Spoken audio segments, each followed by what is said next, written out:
અમદાવાદમાં સ્થાનિક સ્વરાજની ચૂંટણીના પડઘમ વચ્ચે ઝાલોદ ભાજપમાં મોટું ગાબડું પડ્યું છે। જિલ્લા પંચાયત સભ્ય મહેશ મછાર અને પૂર્વ સરપંચ મોહન ડામોર સહિત અનેક કાર્યકરો કેસરીઓ છોડી કોંગ્રેસમાં જોડાયા છે। કોંગ્રેસે આ તકે ભાજપ પર આકરા પ્રહારો કરતા જણાવ્યું છે કે આદિવાસીઓને તેમના અધિકારોથી વંચિત રાખવામાં આવ્યા છે અને મનરેગા જેવા કૌભાંડોમાં મંત્રીઓ સંડોવાયેલા છે।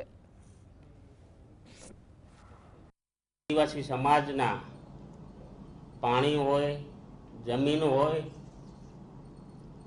કે અન્ય પ્રશ્નો એના ઉકેલ માટે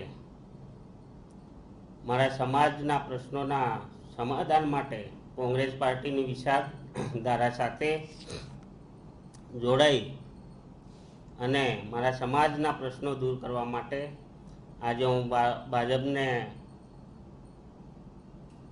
વિદાય આપી અને કોંગ્રેસની વિચારધારા સાથે જોડાયો છું।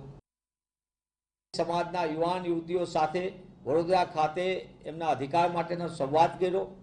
એ શિક્ષણનો અધિકાર હોય, રોજગારનો અધિકાર હોય કે પછી એમને જંગલના જમીનનો અધિકાર હોય, એ તમામ કે પેશા એક્ટની વાત હોય, તમામ બાબતે એમની સાથે રાહુલજીએ સીધો સંવાદ કર્યો છે। ત્યારે કોંગ્રેસ પક્ષ એનું કમિટમેન્ટ સાથે આગળ વધી રહી છે અને આપણે જોયું હશે કે કેન્દ્રની અંદર ડૉક્ટર મનમોહનસિંહજી સરકાર અને યુપીએ ચેરપર્સન શ્રીમતી સોનિયા ગાંધીના નેતૃત્વમાં